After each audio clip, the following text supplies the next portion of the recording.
I used to think best friend homewrecker or breaker was a myth. I never thought my best friend, the woman I trusted with my whole heart for 30 years, would steal my husband and leave me with nothing but a broken life. I stood in my own kitchen, holding a photo from our wedding day, me in my white dress, him smiling like I was his world when I found her scarf on the counter, bright red, like a slap in the face. My stomach twisted. I knew that scarf. It was hers, Linda's, left there like a taunt. My hands shook as I realized what it meant. My husband, the man I'd built a life with for 25 years, was slipping away with the one person I thought would always have my back. Where are you watching from? Drop your city in the comments. I need to know I'm not alone in this pain because right now, it feels like the walls of my small Ohio home are closing in, and I'm screaming into the dark. It started 6 months ago, though I didn't see it then. Linda and I grew up together in Dayton, two girls from nothing, sharing secrets over coffee at the diner where we worked as teens. We'd laugh until our sides hurt, cry over heartbreaks, promise to always be there. She was at my wedding, cheering loudest when I married Tom. She was there when we bought our little house, when I lost my job at the factory, when I thought we couldn't have kids. She was my rock, or so I thought. Looking back, I see the cracks, her lingering smiles at Tom, her late-night calls he'd take in the garage, her visits that felt too long. But I trusted her. I trusted him. Until that scarf. That morning I was cleaning the kitchen, same as always. Tom was at work, or so he said, managing the auto shop he'd built up over the years. I was wiping down the counter, humming an old tune my mom used to sing, when I saw it, that red scarf, draped over the edge like it belonged there. My heart stopped. Linda had worn it last week when she came over for dinner, laughing too loud, touching Tom's arm when she talked. I told myself it was nothing, just her being friendly. But now it was here, in my house, when she hadn't been over since. I picked it up, the silk soft but heavy, like it carried a secret I wasn't ready to face. I called Tom, my voice shaking. "Why's Linda's scarf here?" I asked. He went quiet, too quiet, then said, "She must have left it. I'll ask her." His voice was flat, like he was hiding something. I hung up, my chest tight, and sat at the kitchen table staring at that photo of us. We'd been through so much, paying off our house, surviving lean years when the shop almost failed, holding each other when my mom passed. I thought we were solid, but that scarf was a crack in everything I believed. I drove to Linda's place, an apartment across town, the scarf in my purse like evidence. My hands gripped the wheel, my mind racing. Maybe it was a mistake. Maybe she'd stopped by and I'd missed it. But deep down I knew. I knocked on her door, my heart pounding like it would burst. She opened it, her smile faltering when she saw me. "What's wrong?" she asked, too sweet, like she already knew. I held up the scarf. This was in my kitchen. Why? Her eyes flickered just for a second, but it was enough. "Oh, I must have dropped it," she said, laughing, but it was forced. Like she was scrambling. I didn't buy it. I went home, my head spinning. That night Tom came back late, smelling like oil and something else, her perfume faint but unmistakable. I didn't say anything. I couldn't. I just watched him eat dinner, his eyes avoiding mine, and felt my world crumbling. Over the next few days, I started noticing things. His phone buzzing late at night, messages he'd delete when I walked in, her car parked near the shop when I drove by, whispers from neighbors about seeing them together at a bar. Each clue was a knife, cutting deeper until I couldn't deny it anymore. My best friend and my husband were betraying me, and they didn't even care if I knew. I lay awake at night, the house quiet except for Tom's snores. I thought about our life, how I'd worked odd jobs to support him when the shop was new, how I'd cooked his favorite meals, how I'd trusted Linda with my fears, my dreams, my everything. I felt so stupid, like I'd been blind for years. But under the hurt, something else was stirring, a spark, small but sharp. Like the first time I realized I deserved better. I didn't know how I'd face this, but I knew I couldn't let them take everything from me. Not my home, not my heart, not my life. The days after finding that red scarf were like walking through a haze, everything dulled by a pain I couldn't shake. My little blue house in Dayton, the one Tom and I had painted together, laughing as we flicked brushes at each other, felt like a stranger's now. I'd sit at the kitchen table, staring at our wedding photo, me in my white dress, him with that grin I thought was just for me, and wonder how my best friend of 30 years could do this. Linda, who'd held my hand when my mom passed, who'd stayed up late with me giggling over coffee in our diner days, who knew every scar on my heart. She'd taken my husband and left me with nothing but a gaping hole. And Tom, the man I'd loved through 25 years of scraped-together dreams, was letting her. I felt like I was drowning in my own home, the walls closing in, every creak of the floorboards screaming betrayal. I couldn't bring myself to confront them, not yet. My heart was too raw, like an open wound that hurt to touch. What if I was wrong? What if I'd misread that scarf? The late-night texts, the way he'd dodge my eyes. But then I'd catch her perfume on his jacket, or see his phone light up with her name, and my gut would twist, telling me what I didn't want to believe.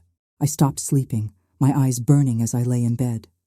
Listening to his steady snores like nothing was wrong, I'd trace the cracks in our bedroom ceiling, remembering how we'd saved for this house, how I'd planted roses out front because he said they were his favorite.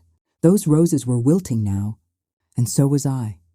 Every memory we'd built, every late-night talk, every shared coffee, every promise, felt like a lie. I started avoiding Linda. Her texts would pop up, all bright and cheery. "Hey, wanna grab lunch?" And my stomach would churn. I couldn't answer. I couldn't face her fake smile, knowing she was stealing my life. One afternoon, she showed up at the house unannounced, her red scarf knotted around her neck like a flag of victory. I opened the door, my hands trembling, and she hugged me like we were still those girls sharing secrets at the diner. "You look tired," she said, her eyes too wide, too innocent. I nodded, muttering something about not sleeping well, and let her in because I didn't know how to say no.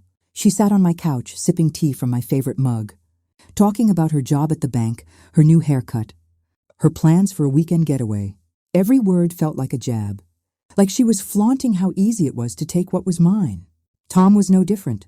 He'd come home from the auto shop, toss his keys on the counter, and act like we were still the same couple who danced in the living room to old radio tunes. But I saw the distance in his eyes, the way he'd pull away when I reached for his hand, the way he'd mumble excuses and rush out for work stuff that lasted hours. I started checking things, hating myself for it but unable to stop. I'd peek at his phone when he was in the shower, finding deleted texts I couldn't read. I found a receipt in his pocket for a dinner at a fancy place we'd never been. Dated for a night he said he was working late. I drove by the shop once and saw Linda's car parked nearby, her red scarf visible through the window. Each clue was a knife, slicing deeper, until I couldn't pretend anymore. They were betraying me, and they didn't even care if I knew. I stopped taking care of myself. I'd forget to eat, let the dishes stack up in the sink, wear the same faded sweater for days. The roses out front turned brown, petals falling like my hope. I'd walk past the mirror and flinch at my reflection, gray streaks in my hair, lines carved deeper around my eyes, a face that looked like it had given up. I thought about my mom, how she'd raised me alone after my dad left, working long hours at the factory, coming home with tired hands, but a smile for me. "You're tougher than you know," she'd say, her voice warm like a blanket. But I didn't feel tough. I felt like a ghost, haunting my own life, invisible to the two people I'd trusted most. One morning, I was cleaning out the attic to keep my hands busy, to stop my mind from spinning. I found an old journal, one I'd kept in my 20s, its pages yellowed but full of dreams. I'd written about opening a flower shop, arranging roses and lilies for weddings, making people smile with colors and scents. I'd written about marrying Tom, building a home filled with love, maybe kids we'd never had. Reading it made my chest ache, like I was mourning someone I'd lost, me. I sat on the attic floor, dust floating in the air, and cried for the woman who'd believed in those dreams. But as I read, something stirred, like a seed waking up in the dirt. I tucked the journal under my pillow, pulling it out at night when Tom was asleep, letting those old dreams whisper to me. I started going to the library just to escape the house that felt like a lie. The quiet there was a comfort, the smell of old books like a hug from my past. I'd sit in a corner, flipping through gardening magazines, reading about women who'd started over after losing everything, a divorcee who opened a bakery, a widow who built a charity. Their stories stuck with me, like they were speaking directly to my heart. I began writing in my journal again, not dreams this time, but the truth, every hurt, every lie, every moment I felt like I was disappearing. I wrote about Linda's scarf, Tom's cold eyes, The way my home didn't feel like mine anymore. The words were messy, scribbled in the dark, but they were real. They made me feel real, like I was clawing my way back to myself. I'd sit at the library for hours, losing track of time, my pen moving faster than my thoughts. One day I overheard a woman at the next table talking about a gardening club that met at the community center. They grew flowers, shared tips, even sold bouquets at the farmer's market. It sounded like the kind of thing I'd dreamed about as a girl. I wrote down the details, my heart beating a little faster. It wasn't much, but it felt like a step, like something I could hold on to. I didn't know how I'd face Linda and Tom, how I'd untangle the mess they'd made of my life. But I knew I couldn't stay like this, fading away in a house full of lies. That spark I felt, reading my old journal. Writing my truth, it was small, but it was stubborn. It was the part of me that remembered my mom's strength, the way she'd kept going no matter what. It was the part of me that refused to let Linda and Tom steal everything. I wasn't ready to confront them, not yet. But I could feel something building, something stronger than the pain. I was still here, and I wasn't going to let them erase me. The library became my sanctuary, the one place in Dayton where I could breathe without feeling Linda and Tom's betrayal choking me. I'd sit there, surrounded by the smell of old books. My journal open, writing until my hand cramped. Those pages held everything. The sting of finding her red scarf, the coldness in Tom's eyes, the way my home felt like a lie. But they also held something new, a piece of me coming back to life. That spark I'd felt reading my old journal, the one full of dreams about a flower shop and a life full of color, was growing. It wasn't loud or bold. Not yet, but it was steady, like a heartbeat I'd forgotten I had. I wasn't ready to face them. But I was starting to see a path, one I could walk on my own. I kept thinking about that gardening club I'd overheard at the library. The idea of growing flowers, of making something beautiful with my hands, felt like a way to remember who I was before I let their lies dim me. One Tuesday, I worked up the nerve to go. The community center was a short drive away, a plain brick building with a sign out front advertising bingo nights and yoga classes. I walked in, my stomach knotted, clutching my journal like a shield. The room was full of people, mostly women my age or older, their hands dirty from soil, their faces warm with smiles. They were potting plants, swapping stories, laughing like they'd known each other forever. I stood in the doorway, feeling out of place, until a woman with gray curls and a bright apron waved me over. "You here for the gardening club?" she asked. I nodded, my voice stuck in my throat. "Grab a pot," she said. "We don't bite." I sat at a table, my hands shaking as I scooped dirt into a clay pot. The woman, whose name was Ruth, handed me a packet of zinnia seeds. "These are tough," she said. "They'll grow anywhere, even if you mess up." I liked that. It felt like she was talking about me, not just the flowers.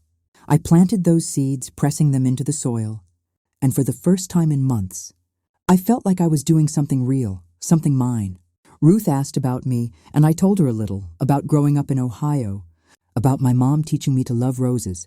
I didn't mention Tom or Linda. I wasn't ready to let their poison into this new space. That night, I went home and wrote about the gardening club in my journal. I wrote about the feel of the dirt under my nails, Ruth's kind eyes, the way those zinnia seeds felt like a promise. It was like I was planting myself, too, putting down roots in a life that wasn't theirs. Tom was out, probably with her, and the house was quiet. I didn't mind. The silence felt different now, like it was giving me room to think. I started writing more than just pain. I wrote about my mom, how she'd hum while pruning her roses, how she'd tell me I could do anything if I didn't give up. I wrote about the girl I used to be, who dreamed of a flower shop, of filling people's lives with beauty. Those dreams didn't feel so far away anymore. At the gardening club, I kept going back. Every Tuesday, I'd show up, plant more seeds, learn about soil and sunlight. The women there became my people. Ruth would tell stories about her life, losing her husband young, raising kids alone, finding joy in her garden. Another woman, Grace, shared how she'd left a bad marriage and started over. Their stories were like mirrors, showing me I wasn't alone. I started bringing my journal, jotting down tips about flowers, but also their words, their strength. One day, Ruth saw me writing and said, "You should share those stories. They're special." I shook my head, shy, but her words stuck. What if I could share my truth, not just hide it in pages? Tom started noticing I was different. I'd come home from the club, dirt on my jeans, a lightness in my step, and he'd squint at me like he didn't know who I was. "Where you been?" he'd ask, his voice sharp. I'd say out and leave it at that. I didn't owe him answers anymore. He'd grumble, go back to his phone, probably texting Linda. I didn't check his phone or his pockets anymore. I didn't need to. I knew the truth, and it was heavy, but it was also pushing me to move. I started stashing money from odd jobs, helping Ruth sell bouquets at the farmer's market, babysitting for Grace's grandkids. I kept it in a small tin in my purse, hidden where he wouldn't look. Every dollar was a step toward something new, something he couldn't touch. One night, I was watering my zinnia pot at home, the first green sprouts peeking through the soil, when Tom came in, his face stormy. "You're acting weird," he said, standing too close. "What's going on with you?" I looked at him, at the man I'd loved for so long, and saw someone who didn't know me anymore. Maybe he never did. "Nothing's going on," I said, my voice steady for the first time in months. He didn't like that. He stormed out, slamming the door, and I knew he was going to her. But instead of crying, I watered my flowers and wrote in my journal. I wrote about how I wasn't his anymore, how I was becoming mine. The gardening club gave me more than flowers. It gave me a spark that was turning into a flame. I started dreaming again, not just about the past, but about what could be. I thought about my mom, how she'd fought through her own pain, how she'd tell me I was her strength. I wasn't ready to confront Linda or Tom, but I was building something they couldn't break. My journal was filling up, my tin was getting heavier, and those zinnias were growing taller. I was growing too, and I wasn't going to let their betrayal stop me. Those zinnias in my kitchen were getting taller every day, their bright green stems pushing up like they were reaching for something better. They were my little victory, proof I could grow something even in the middle of all this pain. My journal was filling up too, pages packed with stories about my mom, my roses, and the hurt Linda and Tom had caused. The gardening club had become my safe place, where Ruth and Grace and the other women made me feel like I wasn't invisible. But at home, the air was thick with tension. Tom was watching me now, his eyes sharp, like he could sense I was slipping out of his control. I wasn't the same woman he'd called a nobody, the one who'd shrink when he raised his voice. I was changing, and he didn't like it. Neither did Linda. Their betrayal was like a storm cloud over my life. But I was starting to see I could walk through it. One morning, I was getting ready for the gardening club, pulling on my old jeans and a sweater, when Tom walked into the kitchen. He leaned against the counter, arms crossed, staring at my zinnias like they offended him. "What's with all this plant stuff?" he said, his voice cold. "You're never home anymore." I kept tying my shoes, trying to stay calm. "I'm just keeping busy," I said, not looking at him. He snorted like it was a joke. "Busy? You're playing in dirt while I'm out working." His words stung, but I didn't let them sink in. I grabbed my purse, my tin of saved money tucked inside, and walked out without a word. I could feel his eyes on my back, but I didn't turn around. I wasn't his to control anymore. At the club, I threw myself into planting. Ruth had us working on a big project, a flower bed for the community center's front lawn, something to brighten up the town. We were digging in the dirt, laughing about how the zinnias were stubborn just like us. Grace told me about a farmer's market coming up where we could sell bouquets. Maybe make some extra cash. I nodded, my mind racing. I'd been adding to my tin, saving every dollar from helping Ruth and Grace, and the idea of selling flowers felt like a piece of my old dream coming back. I could see it, a little table piled with roses and zinnias, people smiling as they bought my bouquets. It wasn't much, but it was mine, and it made me feel alive. That afternoon, I stayed late at the community center, arranging flowers with Ruth. She looked at me, her hands covered in soil, and said, "You're different lately, stronger." I smiled, shy, but her words lit me up inside. I told her about my journal, how I was writing about my life, my pain, my mom. She listened, her eyes soft, and said, "You should read one at the club." "We'd love to hear it." I laughed, nervous, but the idea stuck. What if I could share my story, not just hide it? What if I could say out loud what Linda and Tom had done? The thought scared me, but it also felt like a fire growing bigger.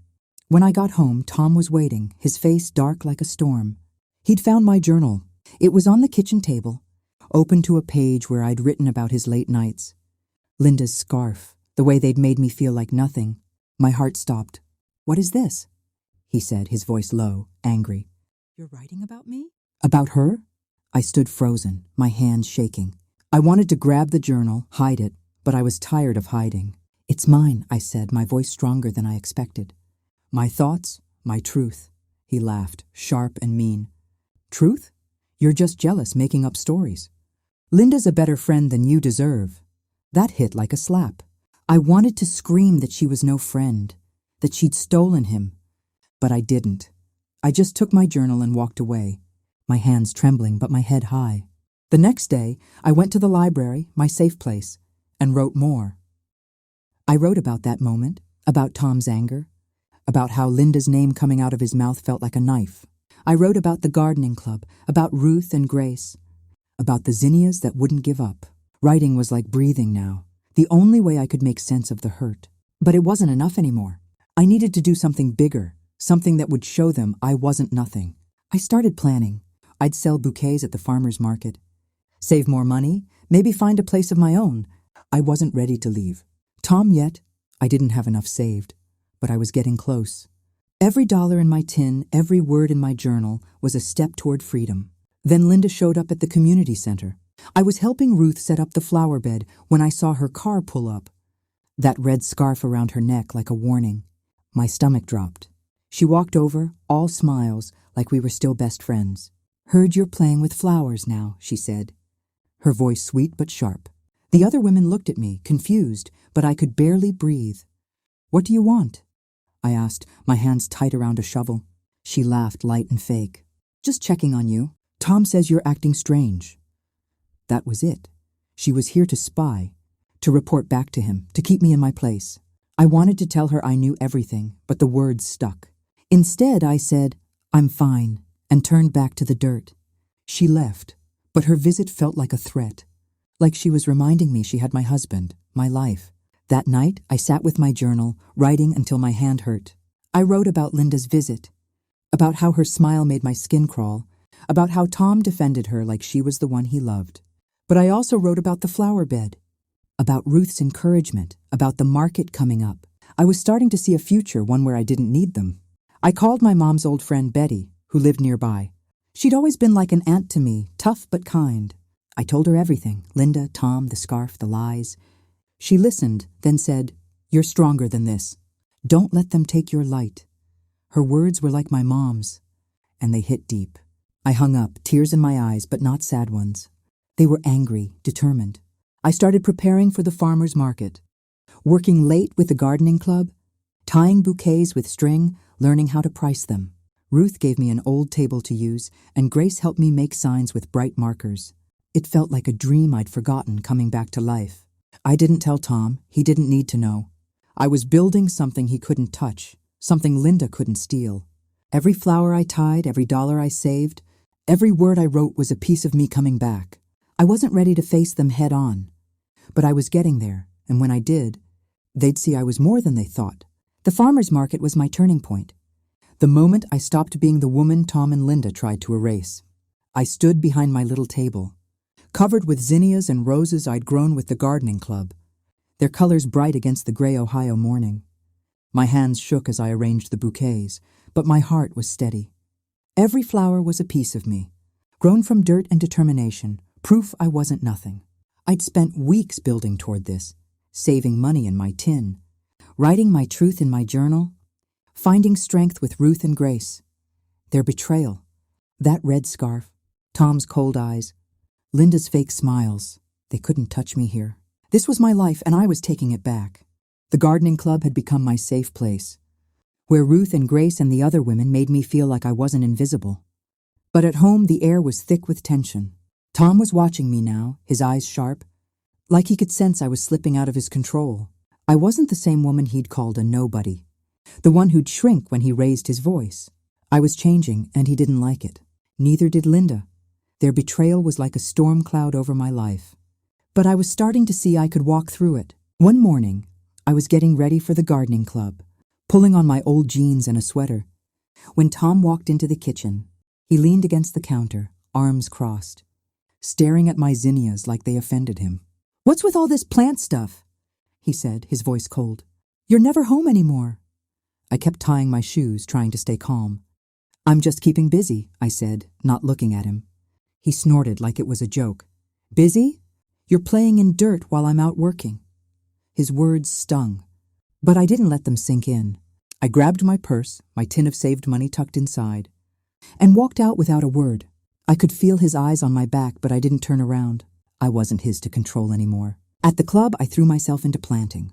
Ruth had us working on a big project, a flower bed for the community center's front lawn, something to brighten up the town. We were digging in the dirt, laughing about how the zinnias were stubborn just like us. Grace told me about a farmer's market coming up where we could sell bouquets. Maybe make some extra cash. I nodded, my mind racing. I'd been adding to my tin, saving every dollar from helping Ruth and Grace, and the idea of selling flowers felt like a piece of my old dream coming back. I could see it, a little table piled with roses and zinnias, people smiling as they bought my bouquets. It wasn't much, but it was mine, and it made me feel alive. That afternoon, I stayed late at the community center, arranging flowers with Ruth. She looked at me, her hands covered in soil, and said, "You're different lately, stronger." I smiled, shy, but her words lit me up inside. I told her about my journal, how I was writing about my life, my pain, my mom. She listened, her eyes soft, and said, "You should read one at the club. We'd love to hear it." I laughed, nervous, but the idea stuck. What if I could share my story, not just hide it? What if I could say out loud what Linda and Tom had done? The thought scared me, but it also felt like a fire growing bigger. The storytelling night was packed, the library glowing with soft lights, chairs filled with people sipping coffee. I stood at the microphone, my journal open, my hands steady. I read about the scarf, the betrayal, the flowers that brought me back. My voice shook at first, but it grew stronger with every word. When I finished, the room was quiet, then burst into applause. A woman in the back, tears in her eyes, said, "I've been there. Thank you." Another hugged me, saying my story gave her hope. I won a small prize, but the real win was standing there. My truth out loud, my heart full. I wasn't invisible anymore. Word got around town.